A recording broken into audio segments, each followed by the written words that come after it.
Good morning, everyone. Welcome to the Monday, May 11th edition of the MMAOB Daily Podcast. I'm your host, as always, Adam Martin. And I'll be taking you guys through the latest in the world of mixed martial arts. Hope you guys had a great weekend. Finally got some live sports, UFC 249. It's pretty sweet. It's the only show in town. Had tons of friends messaging me. I'm sure you guys did too.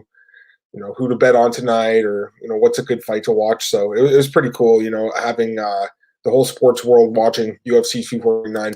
Great card. We all knew it was going to be a great card. It really was a great card, though. I think one of the better cards. I don't know if it was one of the best cards of all time. I'd like to say that. I think it was a great card, and it was so memorable. I'd have to really think about it, look back, and look at some of the better cards in UFC history. But, as far as this year goes and recently, in the ESPN era, definitely one of the best cards. It was fantastic.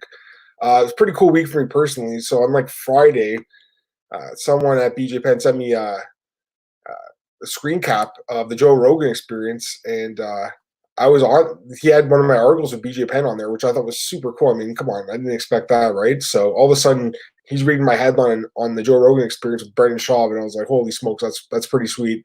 And then on Saturday, whoever was running the ESPN Twitter on screen for the UFC 249 event was, I thought, did a really good job. They got one of my tweets, so I had my Twitter on screen, had people messaging me saying, hey, I see your name on there, which was super cool. I mean, they didn't expect that. I know they did the same for some other guys like James Lange, my good friend, Capoza, who's one of the best Twitter accounts. I know he was on there too. So whoever's writing their account was definitely making a lot of people happy that day, because he got a lot of people in the community. So I thought that was really awesome. I think it was a tweet about Bryce Mitchell or something, just because he had such a great performance. But anyways, just overall a great weekend for me. I mean, I have no complaints. It really was pretty sweet. I'm not doing this kind of work. I don't do MMA because I want people to talk about me personally. I just want people to talk about the sport, and I want people to talk about the sport with and love the sport like I do. So whenever you hear your name out there, it's very unexpected, but it was definitely really cool. So just wanted to talk about that personally. But I want to get into the card right now because, I mean, this card was stacked, and I need to talk about pretty much every fight in the card here because they're all worth talking about, as well as one thing that happened after I did my podcast Friday, which of course happened Friday night when Ronaldo Souza tested positive for COVID-19.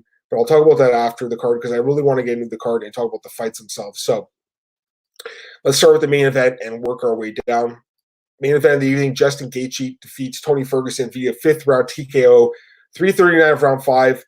Just a masterclass performance in striking by Justin Gaethje. He looked incredible in this fight from the beginning of the opening bell to the end of the fight when Herb Dean went and stopped the fight. Just an incredible performance. I mean, seriously, this is the best he's ever looked in his whole career. Against a guy like Tony Ferguson, who is one of the best fighters in the world in this division, a guy who was on a 12-fight win streak, a guy who really has never been hurt like he has been in this fight. Tony has lost by stoppage before, but it's been a long time. It's been 11 years, and it was by submission. He's never been knocked out. This is the first time he's really been beaten on the feet. He has been hurt a few times on the feet, like the Lando Venata fight. He got dropped a couple times, and some of the other fights he's been in where he took some damage, but nothing like this. This is just a beatdown from bell to bell. Just an incredible performance by Justin. You guys know I love Justin Gaethje. Always loved him. I picked him every fight in his career. This was the only fight I didn't pick him in because I thought Tony would win. And of course, Justin went out there and won. So, even the fights where Justin lost to Poirier and Alvarez, I picked him there. I picked him all the other fights. This is the first one I've ever picked against him, ever since the first time I saw him in WSOF. Now, the funny thing is, I went and I Googled my Twitter handle and Gaethje because I wanted to see what I've been saying about this guy, because I know I've been talking about him for a long time. I remember seeing him in WSOF years ago, 2013, WSOF 2. That's when I first saw this guy. I knew he was special. He beat Jay-Z Cavalcante, which is crazy when you think about it. That was his 8th fight. Jay-Z was a veteran. It took him another 7 years to fight for the UFC title. At that point, he was actually one of the best guys outside the UFC. So it just shows the difference really between WSOF and UFC. But anyways, yeah, I mean, I knew this guy was special. And I said in 2014, I wrote that, one day this guy will be a champion. I didn't think it'd be by beating Tony Ferguson, I'll be honest, But he did it, and he looked great. So he won $100,000 in bonuses, performance of the night, and fight of the night. Gaethje's now won 9 bonuses in 7 UFC fights. That's crazy. I mean, this guy is just one of the most exciting fighters, if not the most exciting fighter to ever step into the octagon. He really could be. He's just an absolute phenom. I love watching this guy fight. He's so much fun to watch. And, the crazy thing on him is the fights with the first fight with Michael Johnson, which was a war, but he won that fight. But the Alvarez and Poirier fights, those fights were brutal, brutal fights. But the difference between those fights and the last couple fights, it's not just the knockouts for Gaethje, not against him. It's just that he's been fighting smarter. He has not been just going out there and putting his chin in the air and throwing bombs. He's actually fighting really technical. Striking is really technical now. The last few fights I saw that, especially the Barboza fight, that was super impressive. The way he systematically beat a guy like Barboza, who's a technician himself. But this fight against Ferguson, I mean, this really showed how improved Justin Gaethje is. We all knew he was a great striker with power, but now he's become a technician, man. And it was just an incredible performance. So, I can't say enough good things about this guy. Love the guy, love the fight, great fight of the night, awesome fight. We all knew it was going to be a good fight, and well-deserved $100,000 bonus. And I would hope the UFC slipped him an extra check there, and Tony too, for taking the fight. I mean, especially for Tony, you got to feel bad for him because he's, I don't know, I'll talk about Tony in a second, but he might not fight Khabib. But as far as Justin goes, yeah, I mean, 4-fight win streak now. It does set him up for a title shot against Khabib. He's now the interim lightweight champion. Habib's the undisputed lightweight champion. So we'll see a title unification bout hopefully sooner rather than later. There's rumors it could be July, it could be August, could be September. I would say something in that time frame, and can't wait for that fight. They're both managed by Ali Abdelaziz, so Ali has a vested interest to get this fight done soon because he's going to get 2 commissions from it. So it works out well for him. For the fighters, they probably want to get in there soon. I mean, Gaethje took some damage, not a lot, but he took some in this fight.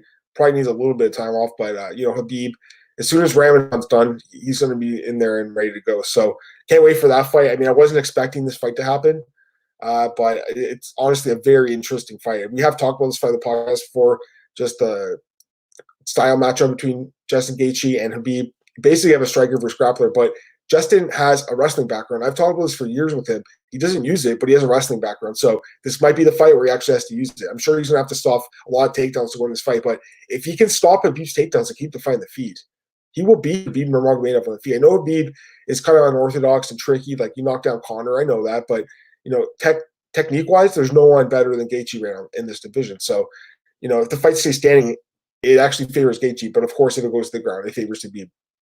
The odds actually dropped for last night. Opening odds: Khabib minus 350, Gaethje plus 285.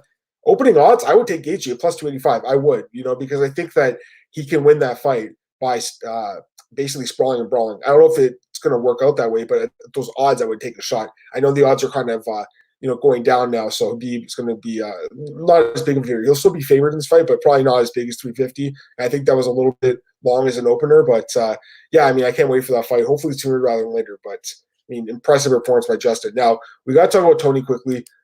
You got to give this guy respect. Took the fight on really short notice. He's training for a grappler. He talked about this.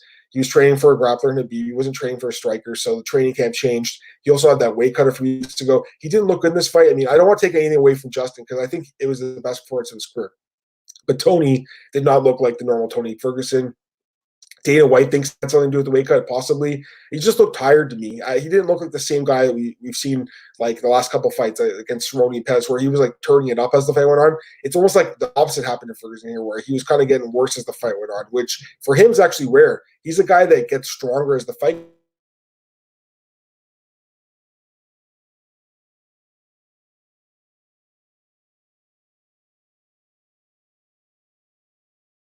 Getting any younger. I'd hate to see this guy never fight for the UFC lightweight belt. I mean, that would be sad, right? He's fought for the interim belt twice, won it once, lost it once. You'd hate for the guy not to get that chance at Khabib in that belt, but it's possible that fight never happens now, which is sad. But maybe it really was cursed. But yeah, I mean, I love Tony Ferguson. Still one of the best in the world. Don't know what's next for him, but man, what a performance by Gaethje. Yeah, got some comments here. Adrian Kapoor, hey Adam, he says, Gaethje said his legs are a bit busted. He wants September, August. I think that makes sense, though. Khabib just recently said July, but I think a lot of people were figuring September anyways. That's when he seems to fight, September, October. He has fought once in July when he fought T-Bell, which was probably his closest fight, back in 2012. But the last few fights have been usually in the fall. So yeah, I'm with you, Adrian. I think that makes sense, but it just depends what the UFC wants to do, because if they really want to get them, maybe they'll pay Justin more money. But I think at this point he can afford to wait, because he'll only get one crack at a beep, so you might as well just wait a little bit. But yeah, this would be. I mean, I could sit here and do the whole podcast on it. It was just seriously a great fight, one of the best fights of the year. We all knew that, but I got a lot of other stuff to talk about here. So Beavers, Justin Gaethje, that's next. And Ferguson, who knows what's next for him. Now, before I get into the co-main event, I just want to quickly talk about Conor McGregor, because you got to talk about Conor. I mean, he's still a big name in this division. But at this point, like, where does he stack up at lightweight? It's hard to say, because the problem is Justin's fighting Khabib, 100%. That's happening. So Conor's going to have to wait probably till next year if he wants a title shot next. He could fight Ferguson. I mean, that's possible. I think they're both managed by the same people. So I don't know if that's going to happen, just because, it's not like they're fighting for a belt. I don't know if they'd want to have their two, top stars. I think it's Ballinger Group, if I'm not mistaken. So I don't know if they want to fight against each other, but that's possibly a fight. Dana White said the weekend that Nate Diaz has been talking to Conor McGregor. He has no idea if that's going to happen, but apparently Conor wants to fight soon. As far as Ferguson goes, I mean, if I'm him, I wouldn't want to fight anyone less than Conor or like Poirier at the very least. Like, he shouldn't take that much of a step back. He really did the UFC a favor here fighting on short notice here against Gaethje. So to me, Ferguson, he's got to fight a top 3 guy or top 4 guy. Anything less than that is a mistake for him in his career. So Conor could be next, but honestly, the more I think about it, Conor Nate Diaz fight does make a little bit of sense. Adrian Kapoor, Tony should fight Dustin or Filler towards the end of 2020. I'm fine with those fights too. That'd be fine with me. So Dustin and Dan Hooker, I mean, who knows what's going to happen there? It could happen on Fight Island. Who knows? I'd be fine with Tony versus Dustin. As far as Felder goes, he's great, but I think he's a little bit lower down right now.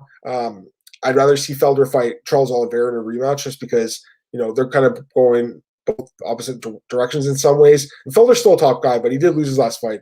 Oliveira's on the rise. He needs a top 10 guy like that, and I think that'd be a fun fight. But yeah, I mean, Tony against anyone would be great. And Daniel Edwards says Tony left Conor's management. I guess I didn't know that, so my bad there. But I thought they were under the same management group. Either way, yeah, you're right. Okay, so my bad, guys. I made a mistake on that one. Anyways, let's go to the co-main event here. Henry Cejudo knocks out Dominick Cruz.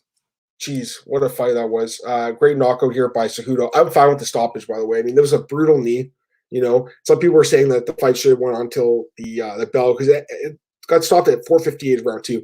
Now, the thing is, like, if you're a referee, like, yeah, you are cognizant of when that little clicker goes off, but you got to stop the fight when you think the fighter's taking too much damage. In this case, I don't think Dominick Cruz was defending himself. And to me, he came off kind of a sore loser afterwards. He's saying the referee made a bad stoppage. He's saying the referee, Keith Peterson, by the way, who's one of the best refs in the business, he's saying he smells like cigarettes and alcohol, which is a crazy accusation to make. I know that some people were saying afterwards that, yeah, Keith does smoke cigarettes and you do smell it on him, but that doesn't change the fact that he's one of the best refs in the business. Keith Pearson's great. He's one of the best refs. So to me, like, it's fine. I know refs will make bad decisions. This was not a bad decision. He got dropped with a knee. He was raining on punches, ground and pound, and Cruz wasn't defending, in my opinion. So I know he's trying to get back up. Doesn't matter. It's too late. So to me, it's a fine stoppage. I thought Cruz looked terrible in this fight. I really did. He looked awful. He looked tired. He looked winded after a round. This is a guy who hasn't fought in 3.5 years. That's why he looks so tired, guys. The first time he came back from the layoff, yeah, he looked amazing at Spitsugaki. He finished real quick, too. He looked amazing. Of course, that was when he was like, 30? He's 35 now. It's a big difference. So I thought he looked bad, and he didn't deserve this title shot in the first place. And I wasn't expecting much from him. And, he performed pretty much the way I expected. As far as Cejudo goes, another great performance. He looked awesome. He looked great. I was impressed by him again. But, of course, retires after the fight. I was surprised. I really was. I didn't expect that to happen. And it was talked about a little bit. He says that, I want a new contract. I'll retire. I didn't expect him to actually do it. Now, he could change his mind. Dana White said they're going to talk to him this week about his bantamweight belt and what he wants to do with it. But it sounded like he wants to retire and start a family.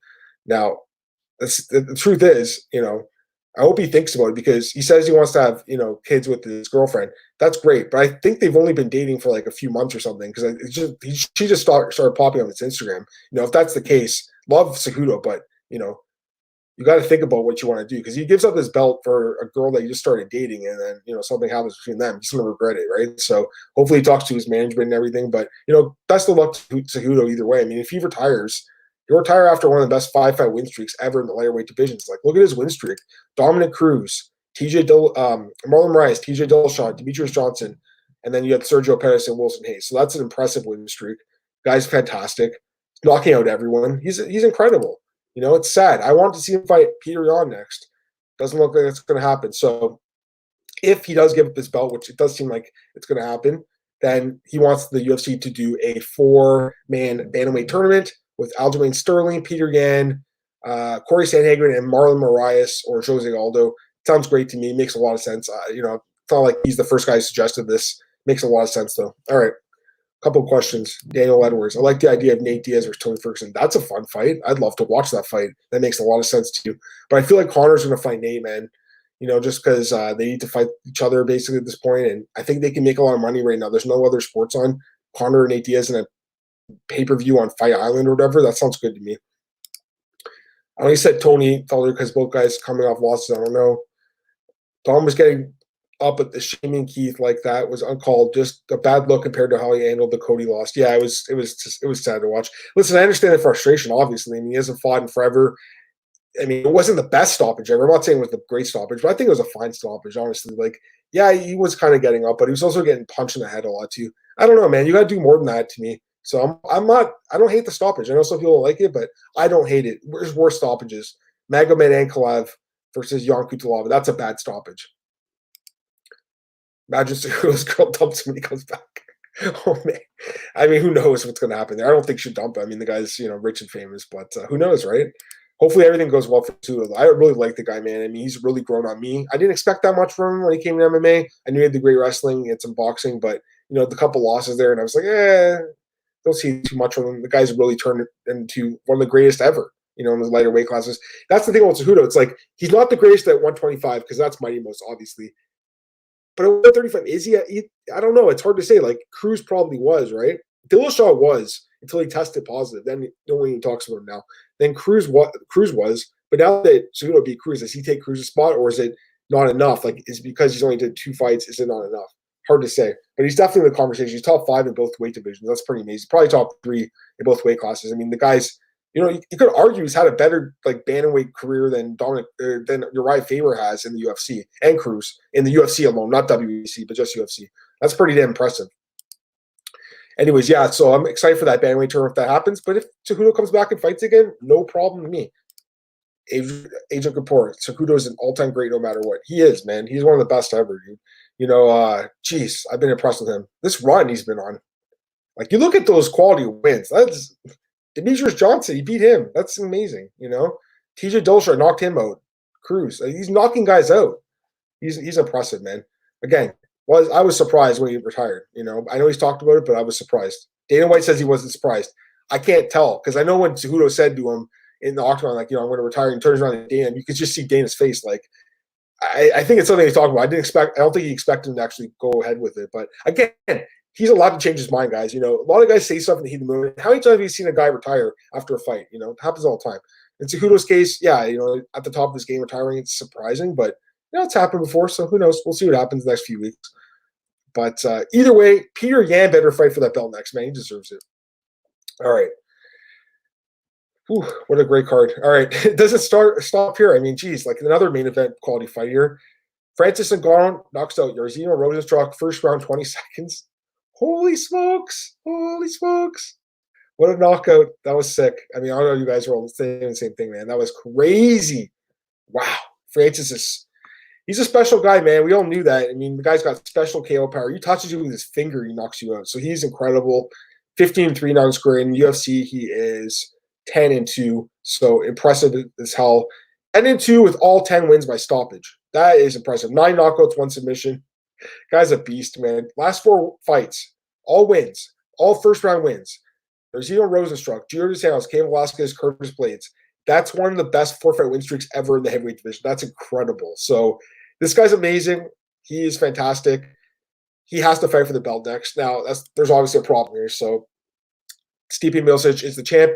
He can't fight right now because he's taking care of his community in Ohio because it's important to him, and that's fair. He can't train either. His gym's not open. So what's going to happen next? UFC wants that fight happen in August with Stipe and DC. Hopefully it does because this division does need to move on. But at the same time, you know, Stipe deserves a little bit of respect here. So if he needs to wait till like, you know, September, October, I don't think it's that big of a deal. Now, if you're talking like late in the year, like December, Even November, that's kind of late. But I feel like maybe September is not a bad thing, or October. I'd like to see the division move on. DC's ready to fight, and Stipe hopefully is soon too. But you got to give the guy some respect for what he's doing. It's just a little different situation because of COVID. So, love Stipe, but he does have to get in there soon at some point. And Ngannou is going to fight the winner of that fight, especially if it's Stipe. If it's DC that beats Stipe, he probably ends up retiring and doesn't fight Ngannou. If Stipe wins, you'd have to assume that Stipe is going to fight Ngannou later on, probably next year. So Ngannou could be in a tough spot here where you might have to wait some more. This is why I want to take this fight so bad, because even though Rozenstruik was a little bit below in the rankings, he still needs to fight and make money. And honestly, it turned out to be an easy fight for him anyway, so it worked out. But yeah, you got a question here. Hey, John, what's up? John and Co.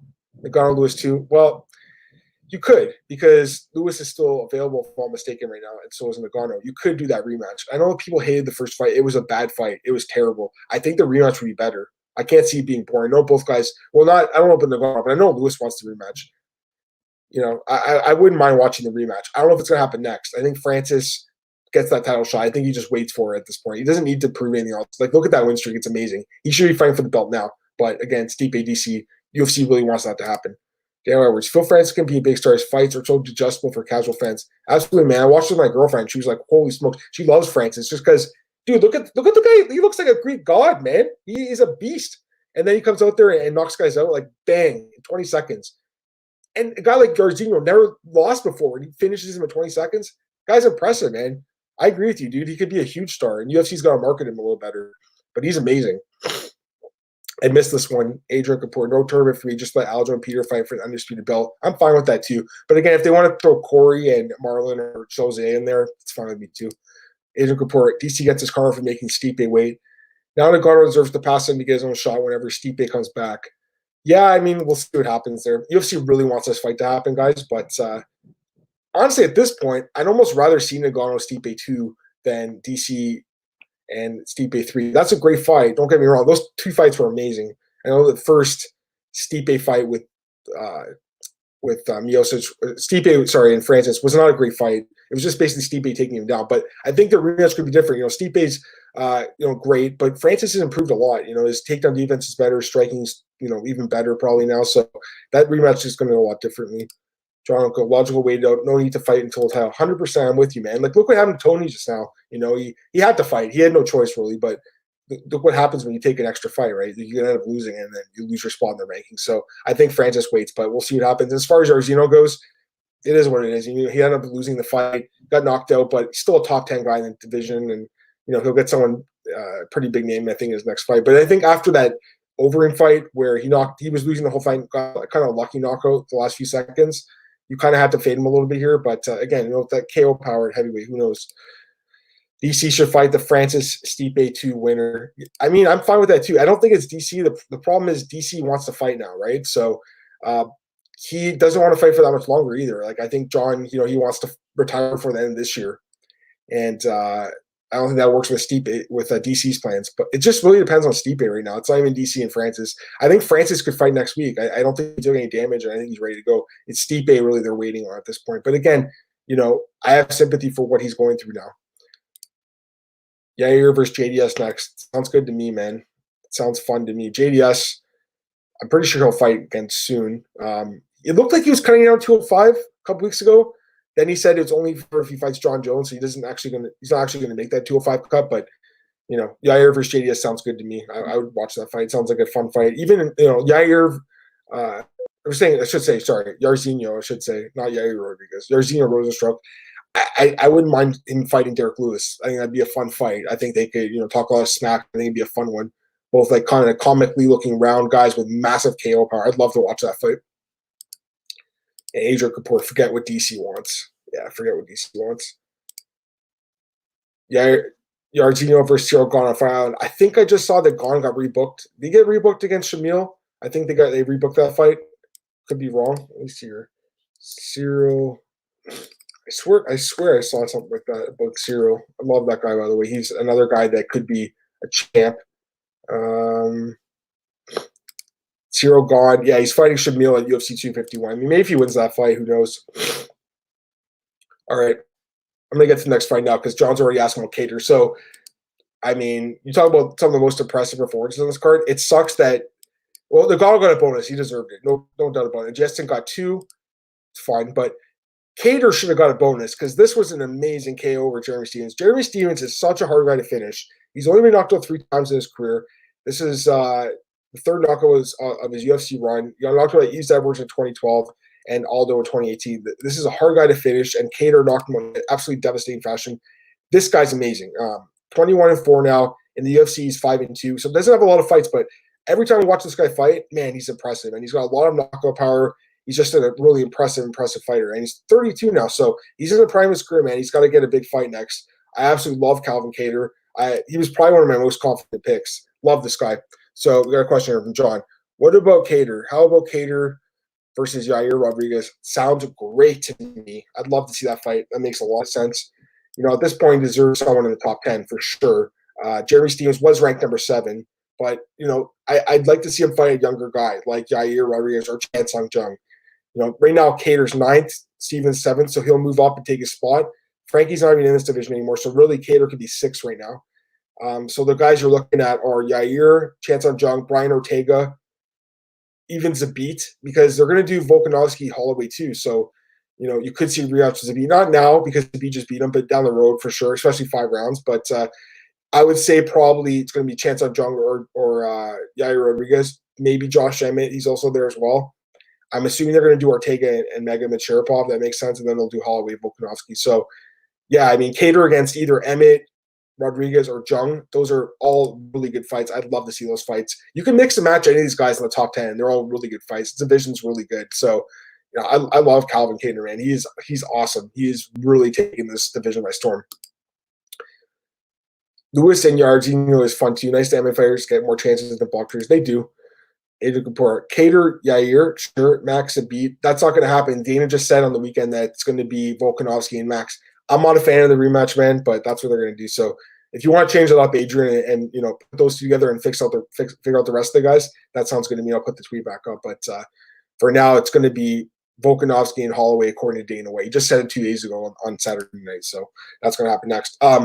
So yeah, anyways, as far as Kattar goes, looks great, and Stephens missed weight. I should mention that. But you got to give the guy a pass. And I even said on the podcast preview the card, I said one person will miss weight, if not 2, and one ended up missing weight. So that's Jeremy Stephens. All right, and finally kicking off the main card, Greg Hardy doesn't knock out Jordan De Castro. He beats him by decision, 327 across the board. I thought De Castro won the first round personally, but either way, Hardy, he looked pretty good in this fight. I mean, the guy's impressive. He gets better every fight.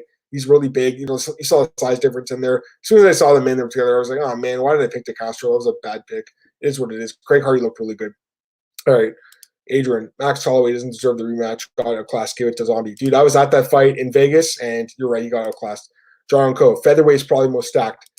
It's definitely up there. I still think lightweight. I've always said lightweight was the most stacked in welterweight. Welterweight's kind of like not as good as it was a few years ago, but lightweight I think is the best, but featherweight's probably second best right now. Montgomery Whitmore, classic card, amazing results except the Cruz fight. Again, I talked about this a few minutes ago. Feel free to send a comment in about the stoppage, man. But I thought it was okay. Not the greatest stoppage ever, but far from the worst.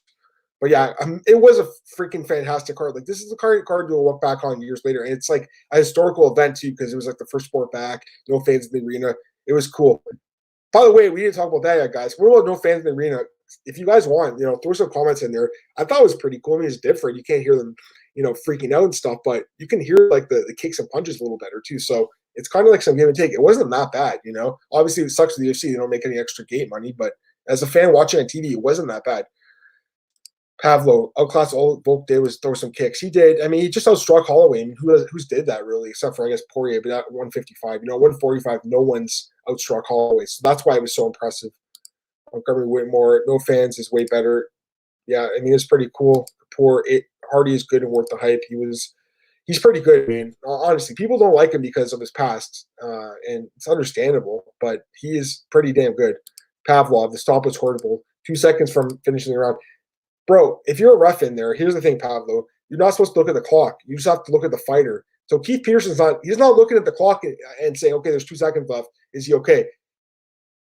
He's got to look at the fighter and say, is he defending himself? In that moment, and you have to understand, MMA reffing, and some people just, they don't understand. I'm not saying you guys, but at all. But some fans on Twitter, they were just freaking out like about the refereeing, saying this guy sucks.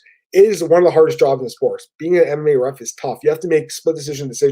And here's the thing about split second decisions. Excuse me. The thing about MMA ref is they can't like really restart the fight. It's all like in other sports where like you screw up, you can just like redo things. You can't do that in MMA. There's no like review. Like there is review, but it's very limited.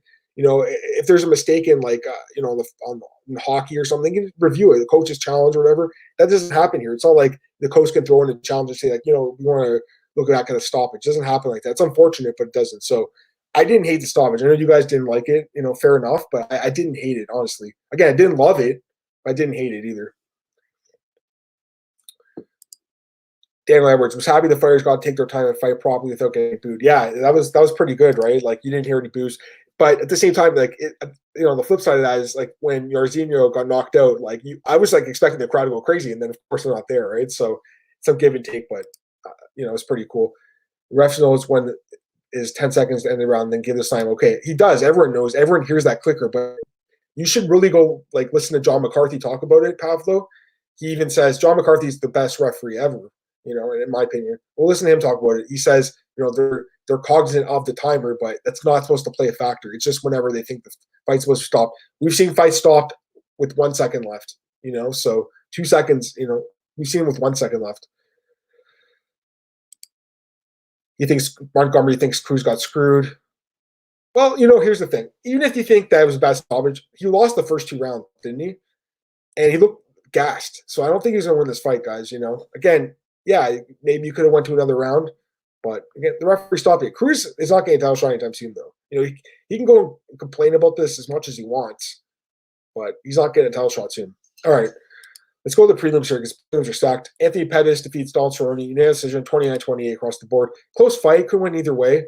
I'm fine with either guy winning. I was a little surprised with unanimous. I thought it'd be split just because it was a really close fight, but Pettis ends up getting the win by decision. And for Cerrone, this is bad loss for him because he's lost 4 in a row, but he has lost to some elite guys, Pettis, McGregor, Gaethje, Ferguson. So you got to keep that in mind. But Donald's got to win a fight. He's got to get back in the winning column.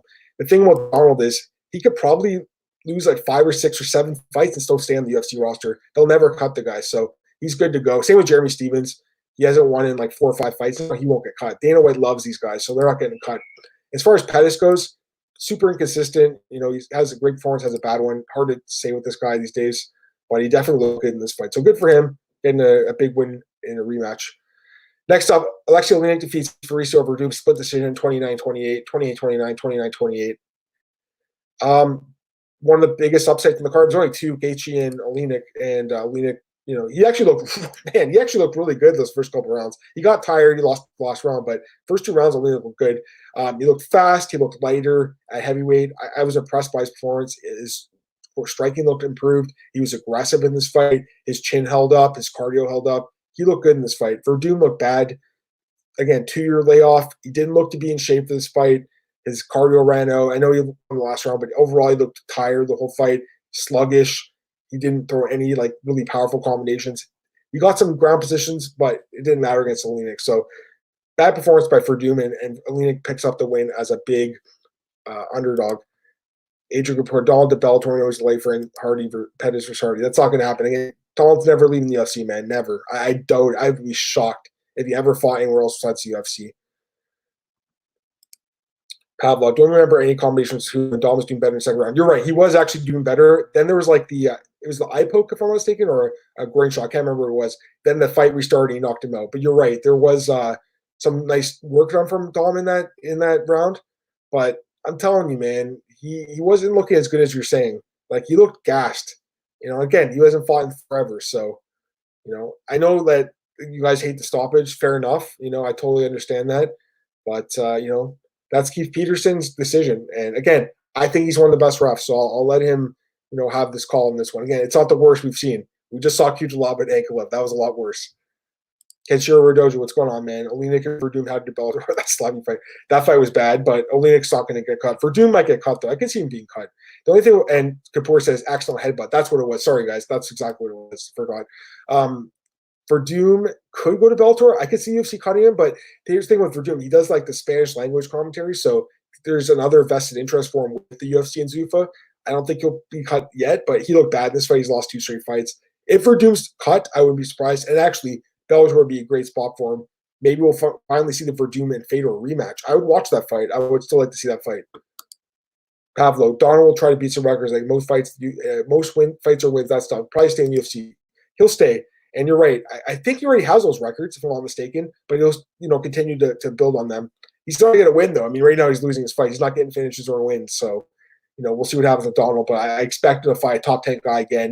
It'd be nice to see him fight, someone ranked lower so he can bounce back. But again, he's fighting elite guys. UFC loves him. Everyone loves Donald Cerrone. He's not going anywhere.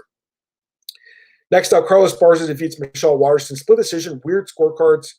27-30 for Waterson, and then 29-28, 30-27 for Esparza. I had Waterson winning the fight. I think I had her winning the first 2 rounds. I have to go back and watch exactly what rounds were, but I had Waterson winning. It was a super close fight, whatever. I mean, to be honest, this was probably the worst fight in the card. I didn't find it that entertaining. The only fight wasn't good either, but this was like the slow part of the card. The rest of the card was amazing, but this part was not great. Andrew Kapoor, Donald's tied for most fights with Jim Miller. There you go. Jim Miller, and he's still fighting. Jim's pretty awesome. Pavlo, Waterson got robbed. I thought she won too. I wouldn't say robbery, but I think she won. Kapoor, Carla won it clean. So it was a close fight. I mean, you see the scorecards for the judges. I looked at MMA decisions. It's kind of split between the middle for the media. Bucky bets. I'm late, but I'm here. What's up, Adam? Hey, Bucky, what's going on, man? Adrian Kapoor, Carla 1-3. Lots of what most people had Carla 1-3. I think I had Carla 3 and then Waterson 1-2. But again, close fight. I did pick Waterson, so I was kind of hoping she'd win, make me look smart, but whatever. I don't mind looking dumb either. It was a close fight. All right, last prelim here. Vicente Luque against Nico Price. Luque wins via 3rd round knockout, 3:37 of the last round. An amazing fight. I mean, this fight could have won Friday night. It sucks these guys didn't get bonuses. They both deserve it. Awesome fight. Nico Price is such a warrior, man. He's so tough. He's such a tough dude. And Vicente Luque is awesome. We all know that. The guy's fantastic. 2 wins now over Nico Price, both in the 3rd round. Or actually, one was in the 2nd round by submission. Now he's got a 3rd round knockout. So he's got a knockout and submission over Price. Price, it just seems like, he's got a bad matchup here against Luque. I love Nico Price, though. Again, he's a guy that could lose 3 or 4 in a row. He won't get cut because the guy's awesome, so he's ridiculously good. And, even though he lost this fight, he'll be back. And for Luque, he's still one of the top 10 guys right now in this division. He is fantastic. I can't talk about this fight enough. This was a great fight. It really should have been a fight of the night winner. But again, main event overshadowed it a little bit. Pavlo, I mean, if you won and officially lost, it doesn't count as a robbery. Robbery is like Ross Pearson versus Diego Sanchez. I think that's a robbery. Maybe, something like John Jones versus Dominic Reyes. I think that could have been a robbery, some people's minds. But, a lot of these fights are just really close fights and go either way. Angel report. It's okay. We'll look down here and there. Yep, absolutely. Consider Doju. Great card. You showed better overall skills. Won me 320 on the end of my 4-fight parlay. Span, Pettis, Hardy, Olenek. Tony ruined a 6-fight parlay. Yeah. Well, we both know how risky it is to do 6-fight parlay. I mean, it's hard enough to get, one guy right, let alone 6. So the fact you got 4 right's pretty good. But yeah, honestly, like when I was watching the card and all the favorites winning, I'm like, someone's going to get upset here in the last few fights. Didn't think it was me, Tony, but that's what happened. Lucky bets. So one bet on Luque was sweating for a minute. Yeah, I mean, it was a close fight. Could have went either way the first 2 rounds, but then he obviously came out strong. And doctor stoppage there, and I'm fine with that stoppage too. I mean, Luque or Price's eye was messed up. Kapoor, Vincent versus Jeff Neal. He called for it. Love that fight. Love Jeff Neal too. Love Luque. Please do that fight. Nico looked the best he had in that fight. I thought he looked great too, but again, he got the cut and actually took a lot of damage. I love Nico Price though. They should give more bonuses. They should have given out 2 fight of the nights for this card. This fight and the main event. Consider Doju. I win 3 to 10 fight parlays all the time. That's awesome. Pavlo. Actually, now Donald's more fights than Miller. Probably got 1 more fight then. I don't know if Fight Matrix updated. I'm assuming that's what you guys use. Anyways, last 2 fights in the card. Bryce Mitchell defeats Charles Rosa. Unanimous decision. Wiped the 4th. 30-25, 30-25, 30-24. Just an absolute beatdown there on the ground. Looked great. And then finally, Ryan Spann defeats Sam Alvey. Split decision. 29-28, 28-29, 29-28. I thought Ryan Spann won first 2 rounds, and I thought Alvey won the last. So good decision. Bit of a sweat there for people who've been on Ryan Spann. I thought he was like one of the most comfortable, winners in this fight. But either way, Ryan Spann gets the win. So overall, I mean, what a fight. What a card. And I didn't mention this either. GSP was inducted into the Hall of Fame during the card. Obviously deserving, arguably the greatest fighter of all time. So, of course, GSP deserves it. Was happy to see that. Happy to see that Dana put the bad blood aside because I know they've had some, back and forth the last few years because he wants GSP to fight. GSP doesn't. And, now he's been saying, GSP doesn't want to fight Anderson Silva. He never wanted to. And I'm glad that they just put that beside him and they're like, he's got to go in the Hall of Fame. So that's great to hear. Wonder who the next guy's going to be. I saw some people saying, Dan Henderson. What about him? He's got to be next. I agree with that too. Frank Shamrock should be in there too, but he hasn't got that call from Dana with that apology letter. I don't know if that's going to happen. A couple more questions here. Haters over the bonus, 100% agreed. Ichiro 6 and 7 fight parlays. Never betting on double weight cutting fighters like Tony again. Yeah, he didn't look good. I think the weight cut did have to play a part, but we have seen guys cut weight in 2 weeks apart. Like Matt Skelly's did it. I think Chris Leben did it, if I'm not mistaken. So it's happened before, but it's rare, and for sure it's something you got to figure into your handicap, but it's hard to know. Kapoor, Bryce versus Arnold Allen would have been a crazy hard pace. I had to watch that fight. Bryce Mitchell is really good. He deserves a top 10 guy, top 15 guy right now. Daniel Edwards, Ryan Spann collected had 20 bettors. Gasp, what was that? Yeah, he didn't look that great in this fight. It wasn't his best performance. Again, short notice for all these guys. Ryan looked tired in that last round, and looked like Sam could knock him out. So that was wow. Ryan Spann sweating bullocks. Looked like he would get KO because he's sloppy. Yeah, he was sloppy in this fight, but I think overall he's definitely a good fighter. But he's one of those guys. Ryan Spann finishes most of his fights in the first round or second round. Go to the third round. This is what happens when you see a guy with that much muscle on him. Maybe with some crowd, he'd have some more energy. Possible. Bucky bets. I need Ryan Spann to win inside the distance, so I lost that one. Yeah, I sent my buddy. He asked me for some picks. I sent him, Spann. I sent him Spann. He's probably gonna knock him out. Ended up getting a decision. He was like, "Oh man, I bet on my knockout," but happens, man. This is why, honestly, I usually just go for the fighter straight up on the money line. But props are good, but only really if they're plus money. I think if you have to lay juice, which I think you had to do for Spann, I would just pass on that and just go with the money line. That's just me, though. It's easy to say that looking back now, because I thought Spann would knock him out too. But by the way, for Sam Alvey, 4 straight losses. That's a guy that could be cut because he's not like Donald or Jeremy where Dana White loves him. They do like Sam Alvey. He did do them a favor by taking this fight, but 4-fight losing streak. You could see him in Bellator in his next fight, which I think is to be honest, it's probably a better spot for Sam because at this point, who does he really beat at light heavyweight? There's not too many guys. Daniel Edwards, to be fair, he underestimated Alvey like we all did. We all did, yeah.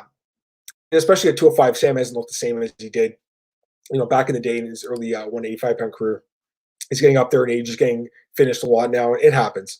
There's a lot of factors weight cutting. Tony's 37. He's 36, but yeah, I know what you're saying. If he's cutting 70 and 20 every weekend is different for sure. No, you're right. He is an older guy. The 2 weight cuts, I think it played a part too, but at the same time, I just don't want to take anything away from Justin because I thought he looked amazing. I can't give Justin credit. Colio hugging him. Oh, man. So basically, Kenshiro likes Khabib in that fight. Maybe. It's probably going to win, but don't go off on KGSA. You could definitely do it. Prop bets for real gamblers. You guys like your props. Props are good, but only if they're plus money. They can be good at minus money. Like if it's, Ronda Rousey inside the distance. Yeah, everyone was betting that, but it was also, pretty much like a sure thing. At the same time, when you lose, you're screwed, right? So just be careful on that.